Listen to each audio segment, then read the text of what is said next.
Let's take a trip down memory lane. And this is the 5 accused and their first appearance ever for the charges against the death of SENZO MEYIWA.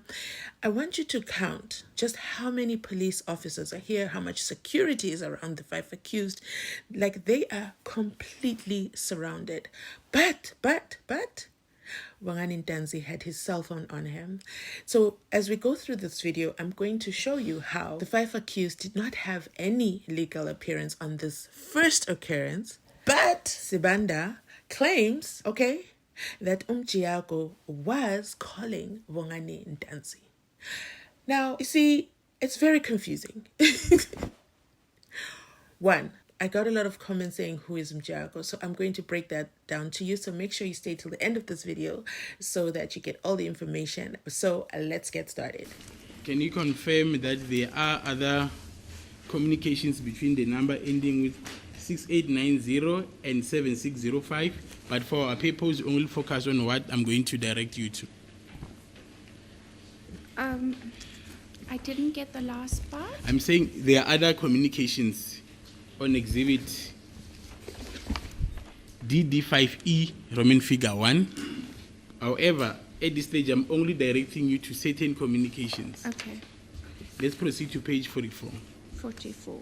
Yes, of exhibit DD5E Roman figure 1. DD5E Roman figure 1. That's correct, madam. Page 44. Yes.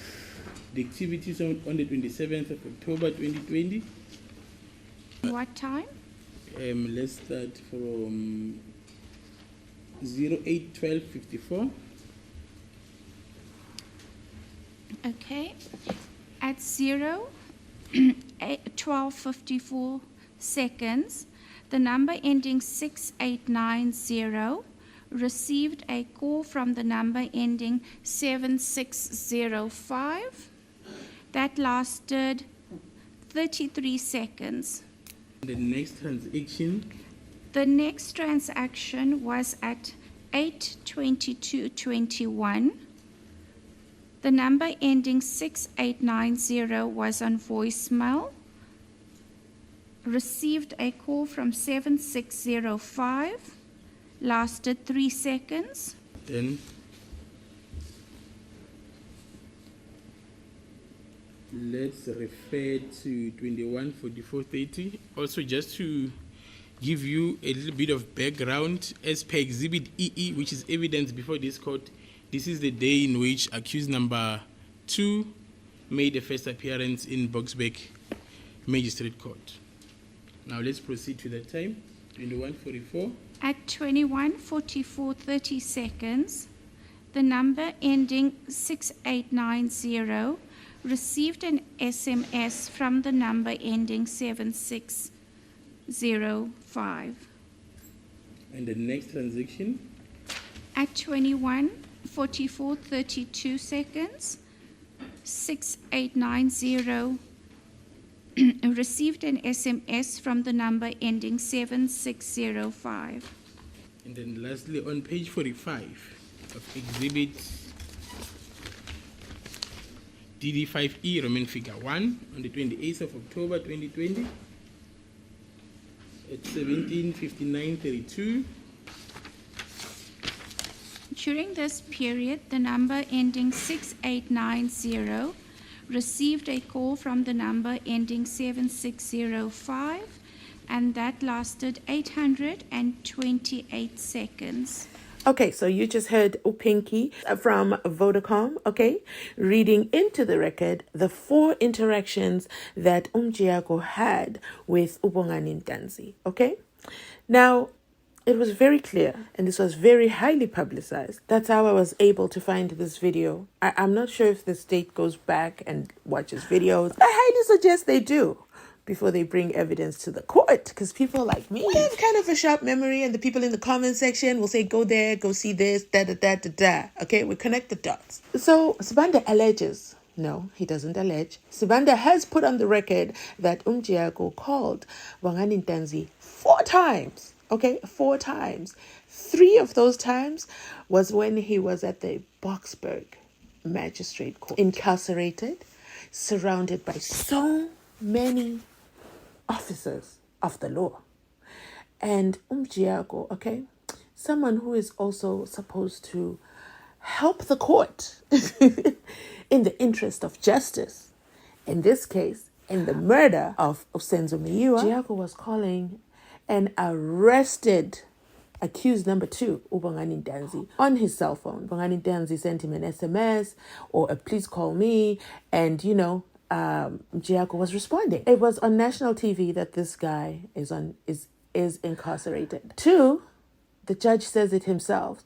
None of the 5 accused have legal representation. And who was there at Boksburg Magistrates Court? It was Baloyi himself. So, presenting the case. So I am still so confused why the state has brought up these call records. What is the significance of these call records? Because what these call records do is raise questions away from the SENZO MEYIWA trial, but towards Mjiyako. Is it illegal for Mjiyako to have called Bongani Ntanzi? No, it's not illegal. It's not illegal for anyone to have called Bongani Ntanzi. But it is questionable when someone who is part of the legal practitioner council and the legal practitioner council can stand up with their chests and say, yes, this is the phone number belonging to Mjiyako. Okay, so he's registered. He's still part of the bar. Why was he calling someone in prison? And what did he say? Let me let you watch this. All right, while you discuss the issue with the investigating officer, the court is going to address the accused who are not represented by attorneys at this stage again. At the beginning of the proceedings, the court explained your right to legal representation and the workings of the Legal Aid Board. The court reminds you of this again. You now know what the charges are that the state intends bringing against you. You now know the seriousness of the alleged offences. The court is going to postpone the issue the case at this stage. I am not going to request an answer of you, but keep this in mind. Go and reconsider. Keep in mind that an attorney or an advocate can be able to assist you with the legal issues that you have and that you have voiced up until now.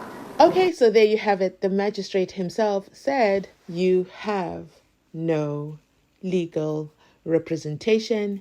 Legal aid is available to you, so you can have access to an attorney or an advocate. All right, so those that have been asking, who the hell is Mjiyako? What's this Mjiyako fiasco? Why we keep talking about Mjiyako? It is alleged, okay, that Mjiyako was Bongani Ntanzi's attorney at the beginning before he had Uramasipili, but Bongani Ntanzi is saying, I don't know this man. I've never talked to this man. He has never been my attorney or my advocate. I never hired his services. So that is the Mjiyako versus Bongani Ntanzi version. The state is bringing these communications, I think, in my opinion, to say, Mr. Judge Rata, don't listen to anything Bongani Ntanzi says. He is the liar. He's the greatest liar of all times. He even had his phone in the jail. And not only did he have his phone in the jail, he was using the phone in the jail, sending please calls me, SMSs, communicating. I mean, you even saw he spoke to his lawyer for 800 seconds. Someone convert for me what that is in the comment section. How many minutes is 800 seconds? Like, why do they even talk in seconds? But that is one of the things.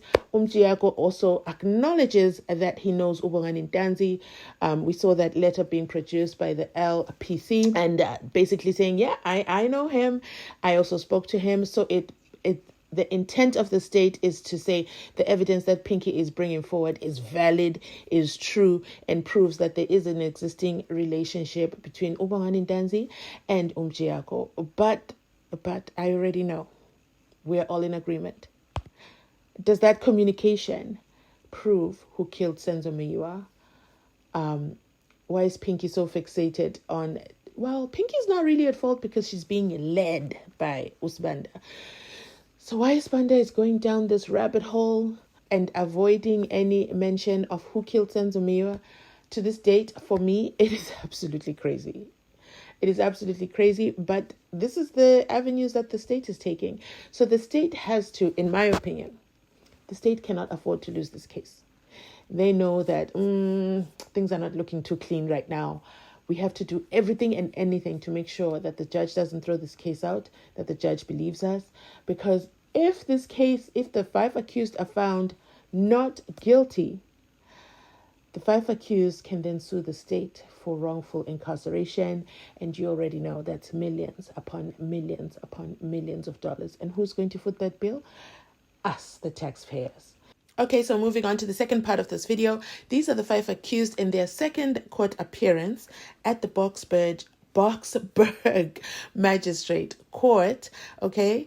And this was on the 27th of November 2020. So I want you to watch this video all the way up to the end. This video still also ties into BONGANI NTANZI and MJIYAKO. So let me know in the comment section your thoughts. Okay, so stay tuned because I believe we're going to see a sighting of MJIYAKO. But keep in mind again, I said this is on the 27th of November 2020. Sibanda read into evidence call records, alleged call records on the 27th of October 2020. Let's go. Mr. Baloy, the court has now noted that decree number 1, 3, and 4 are also represented by Mr. Coroner. Is there any application from the state side at this stage? Indeed, Your Worship, the case was postponed to today for the service of the indictment and related documents, and for the matter to be transferred to the High Court. The indictment is at an advanced stage of finality. However, there is still forensic investigation that is outstanding, and this forensic investigation will inform the form and substance of the indictment.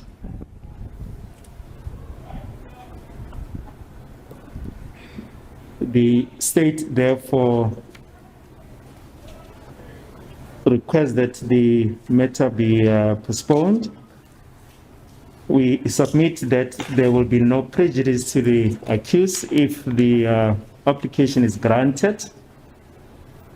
The accused were arrested and charged about a month ago, and this is only the second appearance. The accused are in custody in other cases, and some of them are serving sentences. The request by the state for a postponement has been discussed with the defense, and they've got no objection to the postponement. I haven't specifically engaged Mr. Mkwana, but I don't think he'll have an objection either, subject to confirmation by him.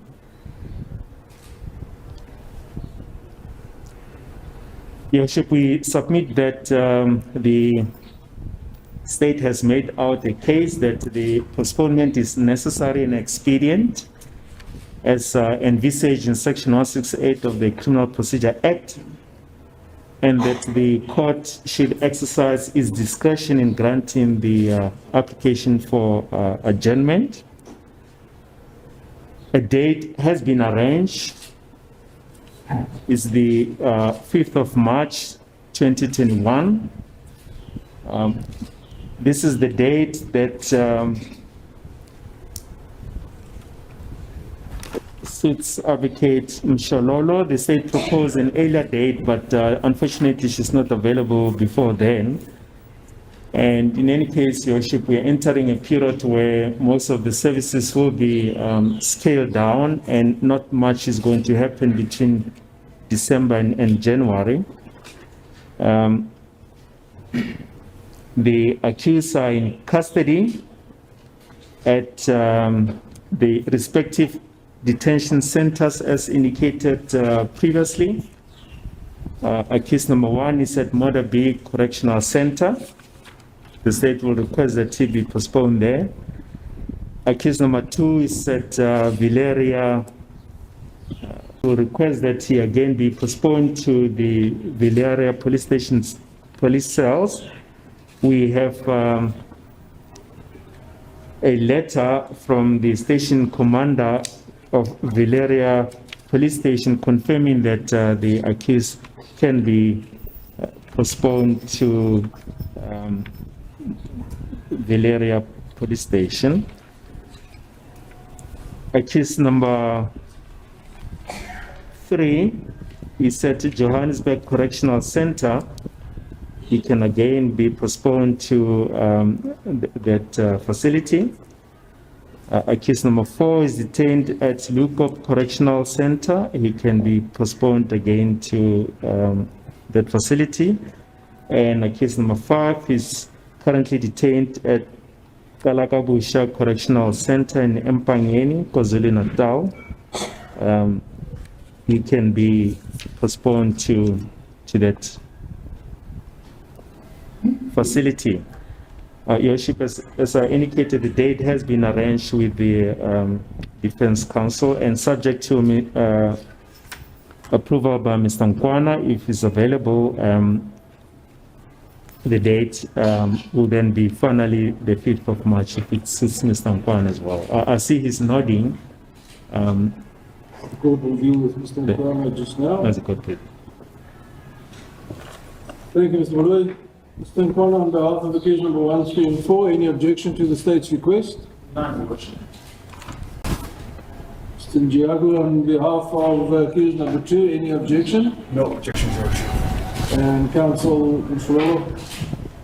As the court pleases, Your Worship, the worshipper, as it is clear that we are representing, or we are before this court for the first time today, and we have been informed that it was for the indictment and other documents to be supplied to the defense.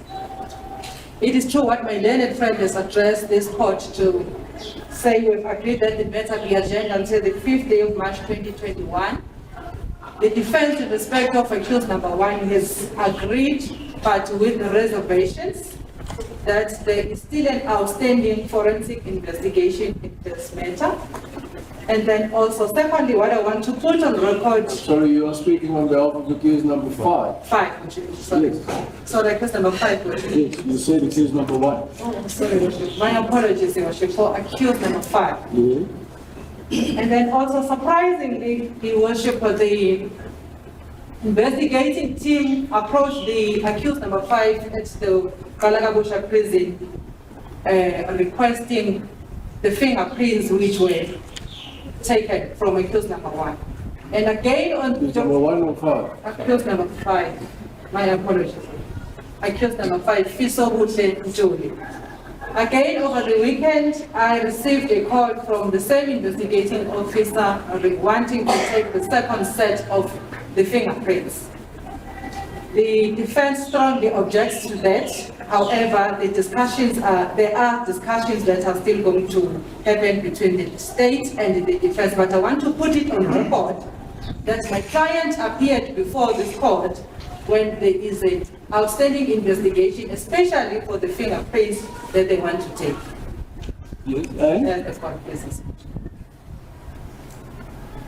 You've made your point. Anything further? Yes, no, that's all, Your Thank you. The date suggested by the state also satisfactory to all parties? I confirm the date is suitable. Accused number 5 is raising its hand. Counsel, you may approach your client.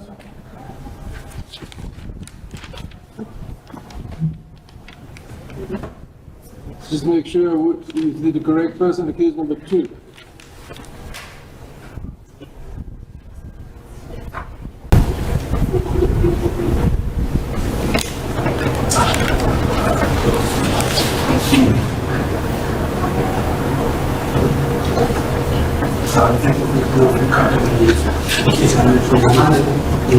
Just a moment, just before you proceed, it seems that the cameras are fixed and what is being said between client and legal representative is being recorded. Just switch off the cameras for a moment, please, so that what is said in confidence between client and attorney is not being recorded.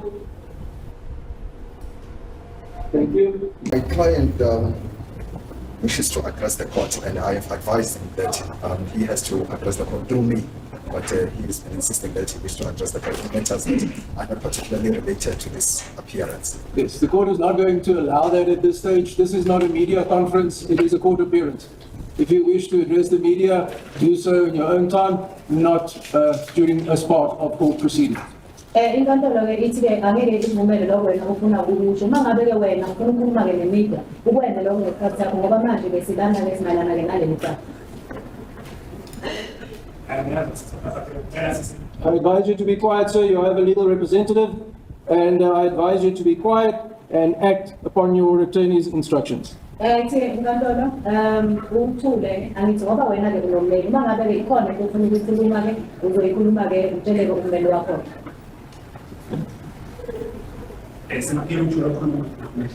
Can you be granted your opportunity or to talk right now?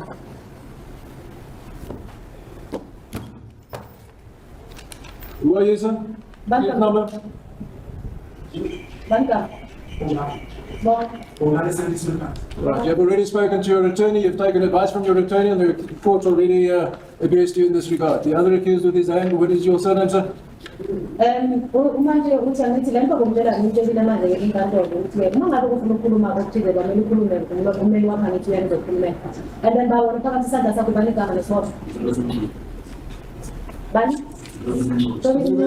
Mr. Nkwana, you may approach your client. Yes, the cameras will be switched off again so that what is said in conference not be recorded. Yeah, but 2021. All the legal representatives, please make sure that your clients understand that they are skating on thin ice with regards to contempt of court. Actions like this will not be tolerated in future. The matter has been postponed. As the court stated, the court will now adjourn the media to immediately clear the court. Okay, so it looks like Bongani Ntanzi and MJIYAKO had an estranged relationship from the very get-go. MJIYAKO doesn't do what Bongani Ntanzi wants. This could have possibly been with regards to the torture. And as MJIYAKO addresses the magistrate, he says, my client wants to address the court with matters that that are not with regards to the case. So it was from here the judge said, well, it's not with regards to the case. I don't want to hear it. And Bongani Ntanzi makes an attempt to speak on behalf of himself.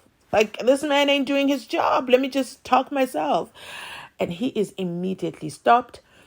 And it is after that that, the court is adjourned until the 5th of March, 2021. So that was November. So December, January, February, they went back to jail for 3 months. There's a saying that says, justice delayed is justice denied. So this also speaks to when, on Friday, the accused were like, Ramasipili stood up and said, can the court please explain to the accused that this is not on the defense team's part, the adjournment, but it's part of regular court proceedings everywhere with regards to taking a recess. Well, let me know in the comment section down below if you found this video helpful. And let me know what other videos you would like us to do. We can definitely use this month to go through back in time, back in history, and start to put things together and that is something that I enjoy doing. So yeah, let me know in the comment section down below. So yeah, let me know in the comment section down below your thoughts on this video. Also make sure that you like the video. Please also consider subscribing to the channel, but also do hit the join button down below. I promise to keep it absolutely affordable. And by joining the channel and becoming a channel member, it means you're a channel supporter and you get special privileges in the comment section, as well as you get special privileges in the comment section. You get a banner on your name. Every time you comment on my channel, everybody will know you're a channel member, okay? Of note. And also you get to use special emojis exclusive to our channel memberships. There's and there's a lot going on. I'm going to be building those benefits up as we take the recess break. So that is it from me today. If you've made it this far in the video, please remember to like, comment, and subscribe. I absolutely love it when you do. And drop a 1 in the comment section if you feel that Bongani Ntanzi's lawyer at the time, MJIYAKO, should have brought those torture details to the attention of the court. We saw this with Utabo Bester mentioning his conditions, having 80 cars escorting him, blah, blah, blah. And, you know, his difficulties with getting attorneys because of lack of attorney-client privileges in the prison he's in. That's it from me today. Thanks for watching. I'll catch you on my next upload.